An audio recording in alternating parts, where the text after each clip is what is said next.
태양의 마을은 시간이 멈춘 듯한 고요함 속에 잠겨 있었다. 오래된 수호자처럼 우뚝 선 산들과 황금빛 들판이 바람에 춤추는 이곳에서는 시간마저도 자신만의 고유한 리듬을 따르는 듯했다. 절의 종소리와 함께 새날이 시작되고 일로 굳은 손으로 등불을 밝히는 노인들의 모습과 함께 하루가 저물었다.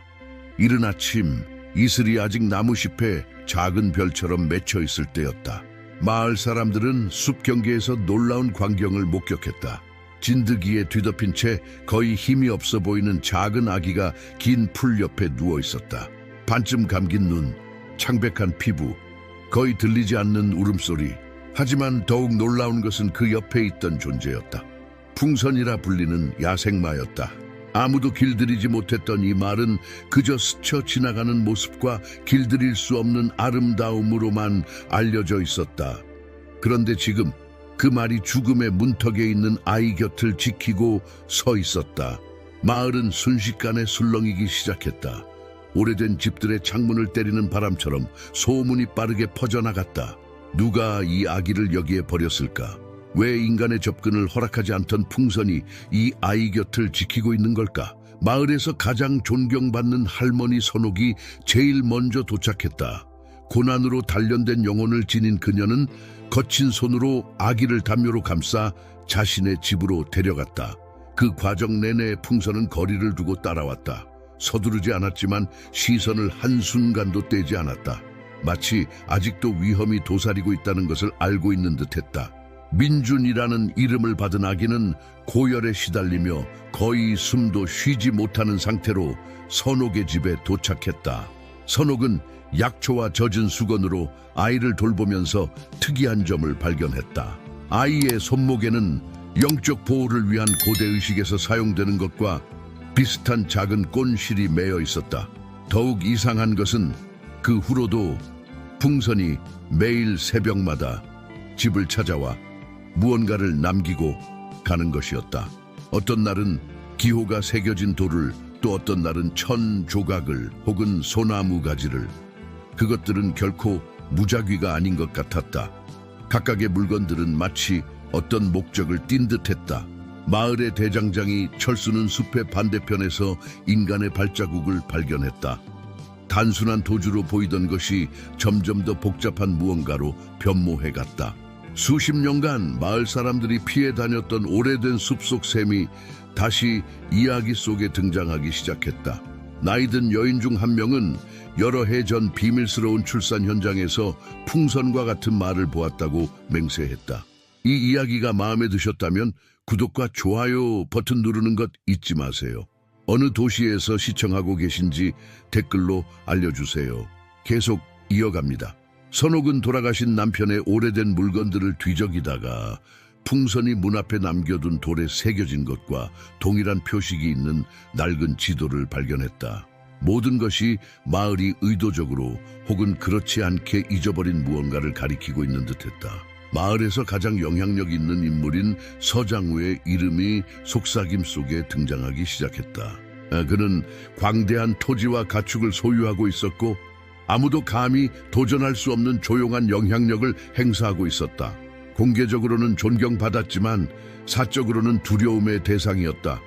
그는 민준이 실종된 자신의 일꾼의 아들이라고 주장했지만 선옥은 그의 눈에서 더 어두운 무언가를 보았다. 걱정이 아닌 두려움이었다. 숨겨져야 하고 묻혀야 할 무언가. 어느 짙은 새벽 절의 종이 홀로 울렸다. 같은 날 밤 옛 학교 다락방에서 보관된 천 조각들 사이에서 MJ라는 이니셜이 새겨진 손수건이 발견되었다. 공식 기록에는 그 이름의 흔적이 없었다. 은퇴한 교사는 몇 년 전 서장우가 특정 연도의 모든 출생 기록을 파기하라고 명령했다고 밝혔다. 관료주의적 절차라고 정당화됐지만 땅의 이야기를 마음으로 듣는 이들에게는 불편한 진실을 지우려는 필사적인 시도로 들렸다. 풍선의 조용한 방문은 더 이상 눈에 띄지 않게 지나가지 않았다. 한때 나무들 사이에 그림자였던 말은 이제 존재감 있는 모습이 되었다. 사람들을 향한 그의 고정된 시선, 예리한 본능, 선옥의 집을 떠나지 않으려는 완고함, 모든 것이 그가 모든 이들보다 더 많은 것을 알고 있음을 나타내고 있었다. 폭풍우가 몰아치던 어느 밤 그는 사라졌다. 며칠 후 돌아왔을 때 그는 상처를 입은 상태였다. 아직 허약한 상태였던 민주는 그를 알아보았다. 작은 손으로 그의 머리를 만지며 선옥이 남편에게서만 들었던 말, 산에 잃어버린 아이에 대해 중얼거렸다. 선옥의 집 뒤편 작은 정원에서 풍선은 매일 밤 민준의 창문 아래에서 잠을 잤다. 그의 존재는 마치 오래된 전설이 현실이 된 것 같았다. 마을 사람들은 이제 이 특별한 유대를 두려워하는 대신 경외하기 시작했다. 그들은 풍선이 단순한 야생마가 아니라는 것을 깨달았다. 그는 수호자였고 오래된 약속의 보관자였다. 어느 날 아침 민주는 처음으로 또렷한 목소리로 말했다. 할머니, 저는 알아요. 제가 왜 여기 있는지. 그의 말은 마치 오래된 비밀이 마침내 빛을 보게 된 것처럼 들렸다. 선옥은 그 순간 깨달았다. 민준과 풍선의 만남은 우연이 아니었다. 그것은 운명이었고 오래전에 쓰여진 이야기의 계속이었다. 짙은 안개가 태양의 마을을 3일간 뒤덮었다. 햇빛 없는 3일, 침묵의 3일. 마침내 하늘이 맑아졌을 때 민주는 미소를 지으며 깨어났다. 그것은 평범한 미소가 아니었다. 마치 가장 힘든 시기가 지나갔음을 아는 듯한 평온한 미소였다. 그날 아침 선옥은 오래된 상자에서 잊혀진 편지 하나를 발견했다. 남편이 남긴 것이었다. 편지는 만약 언젠가 바람의 보호 아래 아이가 나타난다면 그 아이를 어떤 대가를 치르더라도 보호해야 한다고 말하고 있었다. 서장구가 민준을 강제로 데려가려 했을 때 긴장감은 극에 달했다. 좌절한 그는 공개 투표를 요구했다. 한때 두려워하던 마을은 이제 입장을 정해야 했다. 그리고 그곳에서 모든 사람들 앞에서 선옥은 단순히 자신만이 아닌 침묵을 강요당했던 모든 세대를 대변하여 말했다. 우리는 너무 오랫동안 침묵했습니다. 선옥의 목소리가 마을 회관에 울려 퍼졌다. 우리의 아이들이, 우리의 이야기가, 우리의 진실이 묻혀온 것도 너무 오래되었습니다. 오늘 저는 제 남편이 마지막으로 했던 말을 여러분과 나누고자 합니다. 선옥은 천천히 낡은 편지를 펼쳤다. 그녀의 손은 떨리지 않았다. 이 산들은 우리의 수호자입니다. 풍선은 우리의 증인입니다. 15년 전 이 마을에서 일어난 일의 진실을 알고 있는 말입니다. 회관 밖에서 풍선이 조용히 서서 지켜보고 있었다. 그의 눈에는 수천 가지 이야기가 담겨 있는 듯했다. 선옥은 계속해서 말했다. 서장구 씨, 당신은 왜 그 해의 모든 기록을 없애려 했습니까? 왜 특별히 그 해였죠? 그리고 왜 당신은 민준이를 그토록 두려워합니까? 마을 사람들 사이에서 술렁임이 일었다. 오래된 기억들이 하나둘 떠오르기 시작했다. 15년 전 봄, 갑자기 마을을 떠난 젊은 부부의 이야기. 한밤중에 들리던 말 발굽 소리, 그리고 서장구의 저택에서 들리던 신비로운 울음소리. 제 남편은 알고 있었습니다. 선옥이 말을 이었다. 그는 모든 것을 기록으로 남겼습니다. 그리고 그 증거는 그녀는 잠시 말을 멈추었다. 회관의 공기가 무거워졌다. 그 증거는 바로 여기 있습니다. 선옥은 천천히 가방에서 오래된 일기장을 꺼냈다. 그것은 그녀의 남편이 마지막까지 지키던 것이었다. 페이지를 넘기자 서장우의 얼굴이 창백해졌다. 거기에는 15년 전의 진실이, 모든 것이 상세히 적혀 있었다. 이제는 말할 때입니다. 선옥이 마지막으로 말했다. 우리 모두를 위해, 그리고 특히 민준이를 위해서요. 그녀의 눈에는 단호함이 서려 있었다. 회관 밖에서 들려오는 말 발굽 소리가 마치 오래된 진실의 북소리처럼 울렸다. 일기장의 페이지가 한 장 한 장 넘어갈 때마다 오래된 비밀이 물결처럼 퍼져나갔다. 선옥의 남편은 15년 전의 모든 일을 상세히 기록해 두었다. 그것은 단순한 기록이 아닌 한 가족의 아픈 이야기였다. 서씨 가문의 큰 며느리였던 미진 씨는 아들을 낳았습니다. 선옥이 일기를 읽기 시작했다. 하지만 그날 밤 서장우는 그 아이가 자신의 적자가 아니라며 미진 씨를 내쫓으려 했죠. 미진 씨는 아이를 지키기 위해 도망쳤고 그날 밤 숲속에서 풍선을 만났습니다. 마을 사람들은 숨죽여 이야기를 들었다. 서장군은 자리에서 일어나려 했지만 주민들의 차가운 시선이 그를 제자리에 못 박았다. 미진 씨는 아이를 안전한 곳으로 데려가려 했습니다. 하지만 서장후의 사람들이 그녀를 쫓았죠. 그때 풍선이 나타나 미진 씨와 아이를 도왔습니다. 제 남편은 그날 밤 모든 것을 목격했습니다. 그는 미진 씨가 아이를 안전하게 피신시키는 것을 도왔고 그 증거로 이 물건을 보관해 왔습니다. 선욱은 오래된 보자기를 펼쳤다. 그 안에는 작은 은팔찌가 있었다. 팔찌에는 민준이라는 이름이 새겨져 있었다. 이것은 미진 씨의 친정어머니가 손자에게 주려고 준비했던 것입니다. 그리고 이 팔찌의 문양, 선옥은 잠시 말을 멈추었다. 이 문양은 풍선이 매일 가져다주는 돌에 새겨진 것과 같습니다. 회관에 모인 사람들 사이에서 놀란 탄성이 터져 나왔다. 서장훈은 이제 완전히 창백해진 얼굴로 앉아 있었다. 하지만 더 중요한 것이 있습니다. 선옥이 계속했다. 미진 씨는 도망치기 전 제 남편에게 중요한 서류를 맡겼습니다.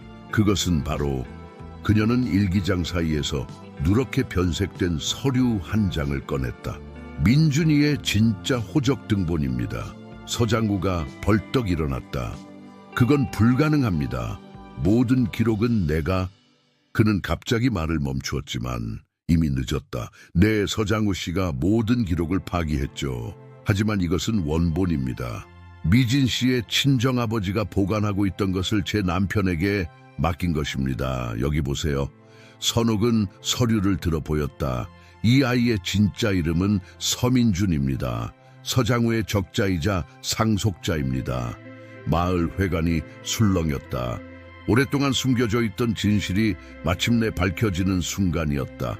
그때 회관 문이 열리며 한 여인이 들어섰다. 그녀의 얼굴은 세월의 흔적을 품고 있었지만 여전히 기품이 있었다. 미진, 서장우의 목소리가 떨렸다. 바로 그때 밖에서 말발굽 소리가 들렸다. 풍선이었다. 그는 마치 오래전의 약속을 지키기 위해 이 순간을 기다려왔다는 듯이 당당하게 회관 앞에 서 있었다. 미진이 회관 안으로 들어서자 공기마저 멈춘 듯했다. 그녀의 발걸음은 조심스러웠지만 단호했다. 15년 만의 귀환이었다. 선옥의 집에서 조용히 머물던 민준이가 고개를 들었다. 어머니를 한 번도 본 적이 없었지만 그의 작은 심장은 알고 있었다. 어머니. 민준의 작은 목소리가 회관을 가득 채웠다. 미진의 눈에서 눈물이 흘러내렸다. 그녀는 천천히 아들에게 다가갔다. 그들 사이에 15년이라는 시간이 마치 안개처럼 사라지는 듯했다. 내 아들. 그녀는 떨리는 손으로 민준의 얼굴을 어루만졌다. 서장훈은 자리에서 일어났다. 그의 얼굴에는 복잡한 감정이 교차했다. 미진아, 네가 살아있었구나. 네, 살아있습니다. 서장훈 씨. 미진의 목소리는 차분했다. 제가 돌아온 것은 복수를 하기 위해서가 아닙니다. 단지 진실을 마주하고 제 아들에게 그의 진정한 정체성을 알려주기 위해서입니다. 미진은 가방에서 오래된 사진 한 장을 꺼냈다. 이것을 보세요. 그녀는 사진을 서장우에게 건넸다. 그것은 젊은 시절의 서장우의 어머니와 풍선이 함께 찍힌 사진이었다. 당신의 어머니도 이 말을 알고 계셨죠. 풍선은 대대로 서씨 가문의 수호자였습니다. 당신이 그것을 잊었을 뿐이에요. 서장우의 손이 떨렸다. 오래전 잊고 있던 기억들이 물밀듯이 밀려왔다. 어린 시절 어머니가 들려주던 이야기들, 가문의 수호신인 말에 대한 전설, 그리고 그가 너무나 빨리 잊어버렸던 옛 전통들. 어머니는 늘 말씀하셨죠. 미진이 부드럽게 말을 이었다. 진정한 힘은 통제가 아닌 이해에서 온다고. 당신은 너무 많은 것을 통제하려 했어요. 하지만 보세요. 풍선은 우리 아들을 지켜주었습니다. 당신의 어머니가 늘 이야기하던 그 수호신이. 그때 민준이 조용히 서장구에게 다가갔다. 그의 작은 손에는 은팔찌가 들려 있었다. 할아버지가 주신 거예요. 그의 순수한 질문에 서장우의 눈에 눈물이 고였다. 선옥은 조용히 미소를 지었다. 그녀는 남편의 일기장을 조심스럽게 닫았다. 이제 더 이상 과거의 기록은 필요하지 않았다. 현재가 새로운 이야기를 써내려가고 있었다. 밖에서는 풍선이 여전히 당당하게 서 있었다. 그의 눈빛은 이제 더 이상 경계가 아닌 평화로움을 담고 있었다. 마을 사람들은 그제서야 깨달았다. 이것은 단순한 가족의 재회가 아니었다. 이것은 오래된 전통과 현재의 만남이었고 잃어버렸던 신뢰의 회복이었다. 아버지, 민준이 조심스럽게 불렀다. 서장훈은 천천히 무릎을 꿇고 손자의 눈높이에 맞추었다. 처음으로 그의 눈에서 교만이 아닌 진정한 후회와 사랑이 비쳤다. 태양의 마을은 이제 달라졌다.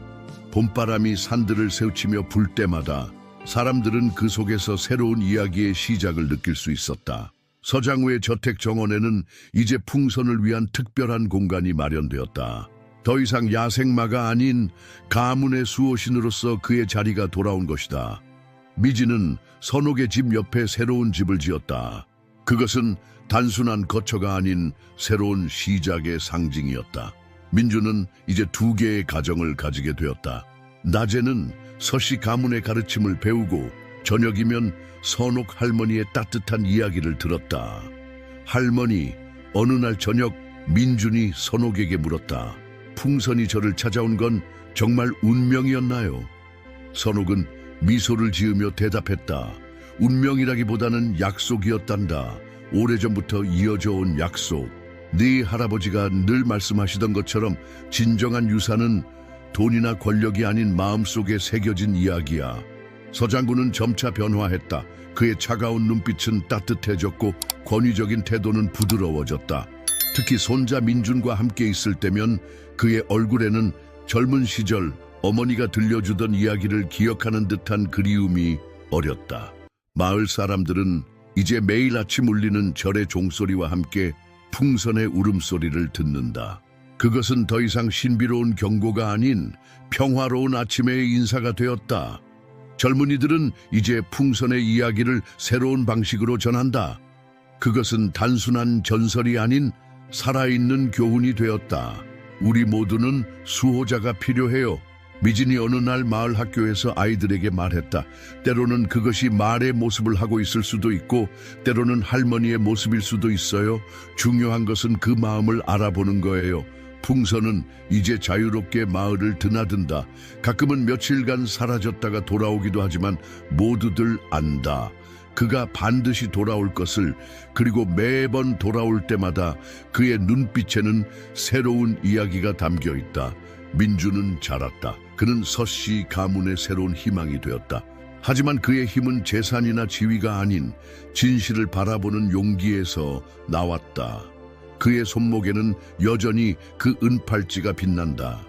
이제는 단순한 장신구가 아닌 세대를 이어주는 징표가 된 그 팔찌. 태양의 마을은 이제 새로운 이야기를 써내려가고 있다. 그것은 권력과 통제의 이야기가 아닌 이해와 화해의 이야기다. 그리고 그 이야기의 중심에는 한 말과 한 아이가 있다. 풍선과 민준, 그들은 우리에게 가르쳐 주었다. 진정한 유산은 피보다 진실에 있다는 것을. 이야기의 끝 여러분, 민준과 풍선의 감동적인 이야기는 여기서 마무리됩니다. 하지만 이와 같은 가슴 따뜻한 이야기들이 더 많이 준비되어 있습니다. 왼쪽의 재생 목록을 클릭하시면 더 많은 이야기를 만나보실 수 있습니다. 이 이야기가 마음에 드셨다면 구독과 좋아요 버튼을 눌러주세요. 매일 새로운 이야기로 여러분을 찾아뵙겠습니다. 여러분의 이야기도 댓글로 들려주세요.